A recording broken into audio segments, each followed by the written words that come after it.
Welcome to Fun and Games Side Quests. Every episode is a different host sharing a video game they love and why they love it. What's up, everyone? Alex here. I am a content creator at the Backlog Battle YouTube channel and the Backlog Battle podcast YouTube channel. I have been podcasting for over 10 years, going on 12 and 13, but I also do game reviews of games that you might not have heard of, but are actually really great games on youtube.com/backlogbattle. So please go check it out. Oh, and by the way, Stormageddon has been on my Backlog Battle podcast, and you can find that at youtube.com/backlogbattlepodcast. So thanks for having me, guys. And for this episode of Side Quests, I want to talk about Persona 4 Golden, and by proxy, Persona 4. Persona 4 came into my life during a time when I had actually been away from JRPGs and Japanese games in general. I remember it clearly. The several years leading up to my discovery of Persona 4, I was playing a lot of Call of Duty. I was playing a lot of more Western games. And in a way, like, I was kind of disenchanted with what was going on in Japan at the time, because there was a real struggle to figure out how to push the different genres that they pioneered forward. And the West was having a lot of success in terms of technology and in pushing forward what video games can be. But there comes a time when you kind of need a break from that, and chasing the green fairy, so to speak, in terms of high fidelity graphics can be really difficult. And so I found myself feeling out of sorts, and so I started, and I don't quite remember how I discovered Persona 4, only that I remember. A friend of mine, his name is Mark, he basically started talking to me about the Persona series, and at first I was like, what's Persona series? And he's like, actually not even that. The funny thing is that I've been a fan of Persona ever since Revelations Persona on the PS1, so I had known about the series. But it wasn't until my friend Mark reintroduced me to it, saying that he really enjoyed the game, that I started really looking into it. I remember finding it on Amazon and realizing that it had just come out in late 2008.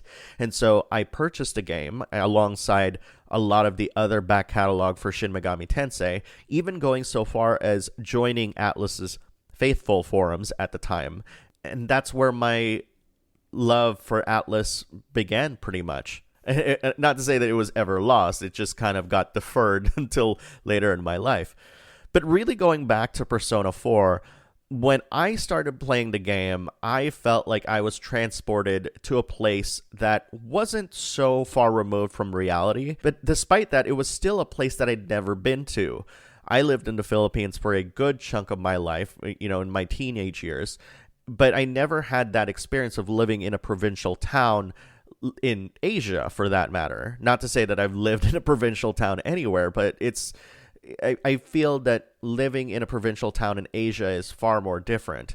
This is so apparent when you get to Inaba with the rice paddy fields, and of just living as a student, knowing the shopkeepers by their first name, the drama that's going on in their lives, which is an aspect of the game that I really loved. Not only was it set in a calendar year that spanned an entire year, every single dialogue changed depending on what was going on in the story and the characters themselves. So while, for example, the person running the model toy shop doesn't necessarily have, multiple storylines coming out of it, you still, by virtue of the gameplay having something to do with those characters, it almost kind of begged the question of, like, well, what did they do beyond this interaction? And that's where the magic of the game exposed itself to me. That Inaba as a whole felt like a living, breathing town. And because of the sheer smaller scale of it, it became a very intimate experience and really complemented the theme of the entire game. Every Persona game has had a theme, and Persona 4's theme is the search for the truth of your identity. In fact, one of the songs is literally called Reaching Out for the Truth, which is probably my favorite song in the game. And as you meet some of the characters, even though they're so far removed from who we are as people. The brilliance of the writing kind of made it seem like there were aspects of every single character that you can identify with and you can empathize with. And up until that point in JRPGs, it had been a long time since I had felt something similar. The last game that I remembered at the time that made me feel this way was Final Fantasy VI on the Super Nintendo. And mind you, it's only because I played 6 after I played Chrono Trigger. And the thing is, I really held 6 and Chrono Trigger in high regard for its excellent character development and storytelling. But there's something about Persona 4 that hit closer to home. And I think it's because of the setting and how realistic it is. Obviously, there isn't a serial killer that attacks in the fog, taking out people and stuff like that. But it's as close to real as JRPGs have gotten since Earthbound. And I think because it was so grounded in reality and the inner turmoil that each character goes through with seeking who they are, questioning their identities and stuff, it was really seminal to me as a person trying to figure out who I was as an individual. And I would suspect that this is also the reason why a lot of Persona fans still regard as Persona 4, and by proxy Persona 4 Golden, as their personal favorite. To that end, I think about Kanji's story and how he struggles with the definition of masculinity, or Naoto, who struggles with the outside perception of who they are as an individual. And while this game doesn't go further exploring these ideas, I like to interpret it as the game wanting you to come to your own conclusion, which I highly appreciate. I believe that the best pieces of media doesn't need to be overt in telling you what you want to know, and that the building blocks of an idea are presented to you, and it's your job not just to take in these ideas, but to also come to your own conclusion. And sure, many fan works have probably elaborated on what this means for these two characters and the rest of the cast, but to me, hitting so close to home, it made me think about my identity as an individual. And a part of me wanted to experiment, and I found out that I didn't care much for pronouns or the rigid definitions of the gender binary.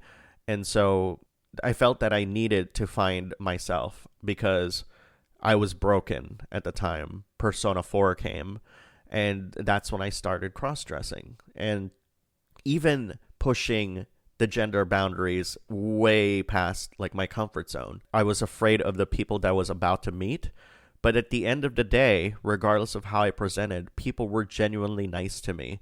I met some of my closest friends in the trans community and even became an active participant in many forums, asking people about who I was and what I wanted to be.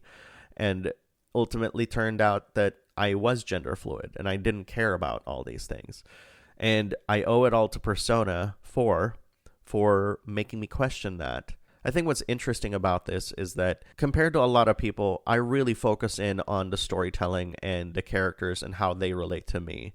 And I know that a lot of people do that, but there are even more people who mostly care about the gameplay and what they can get from that experience through the minutia of the mechanics. And I do find that fascinating that video games can accommodate both. I think Persona 5 was perfect in that it straddled great gameplay and great storytelling, but in terms of heart and relatability, Persona 4 and Persona 4 Golden will always win my heart. And I hope that if you haven't played it yet, that you'd consider doing so, especially how it's so available on so many other platforms now outside of the Vita, which it's just PC, but I'm hoping that we'll see it on other platforms as well. Anyways, guys, thank you so much for having me. And of course, if you're interested in my channel, please go check it out at youtube.com/backlogbattle. Until next time, happy gaming.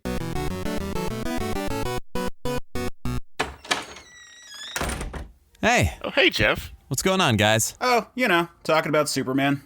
Oh, cool. I could talk about Superman. I could talk some more about Superman. We know. I'll bet a few people would want to get in on this. I'm down. You know it. That sounds like fun. I'll do it. Cool, let's do it. We can call the show Men of Steel. And you can find it at certainpov.com. Or wherever you get your podcasts. Yay! CPOV. certainpov.com.